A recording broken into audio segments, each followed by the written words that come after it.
नदिया जिले के कृष्णगंज ब्लॉक के खालवा आलिया उच्च विद्यालय में उस वक्त अफरा तफरी मच गई जब एक साथ 30 से अधिक छात्राएं बीमार पड़ गई। शुरुआत एक छात्रा की सांस लेने में परेशानी से हुई, लेकिन थोड़ी ही देर में कई और छात्राओं को चक्कर, उल्टी और बेचैनी की शिकायतें होने लगी। सभी को तुरंत कृष्णगंज ग्रामीण अस्पताल ले जाया गया, जहां 23 छात्रों को भर्ती करना पड़ा। डॉक्टरों को शक है कि यह पैनिक अटैक की स्थिति हो सकती है। हालात बिगड़ने पर कुछ छात्राओं को जिला अस्पताल रेफर किया गया है। घटनास्थल पर पंचायत समिति के अध्यक्ष काकली दास और पुलिस अधिकारी भी पहुंचे। फिलहाल स्कूल में मेडिकल जांच और घटना की विस्तृत पड़ताल की जा रही है।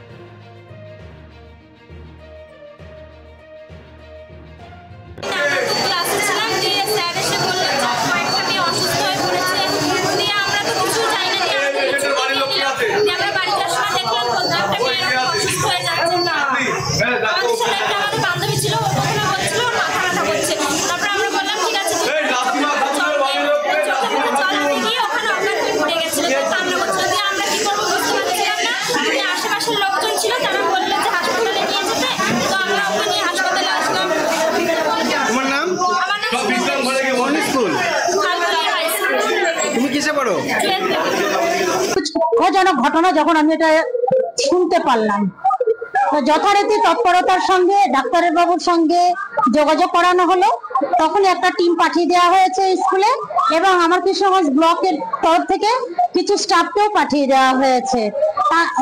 কিন্তু যখন জানতে পারলাম যে একটা মেয়ে খুব সিরিয়াস, তাকে আমাদের কৃষ্ণগঞ্জ হসপিটালের মাধ্যম দিয়ে শক্তিনগরে রেফার করানো হয়েছে। এটা মেনে নিতে খুব কষ্ট হচ্ছে। স্কুল চলাকালীন কিছু গার্লস এরকম অবস্থা যখন হলো, খুব খারাপ লাগছিল তখন নিজের কাছে। না, যেটা আমি ডাক্তারবাবুর সঙ্গে কথা বলে যেটা জানতে পারলাম, ওনারা যেটা মানে প্রাথমিক অবস্থাতে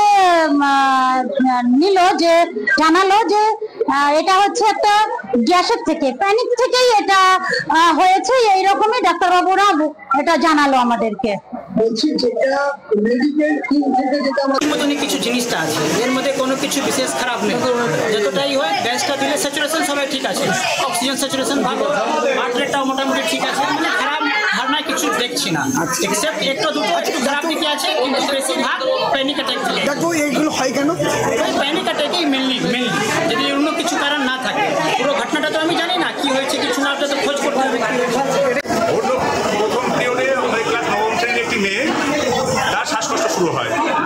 তার শ্বাসকষ্ট ছিল, তারপর থেকে প্রতি ক্লাসে শুরু হয়েছে।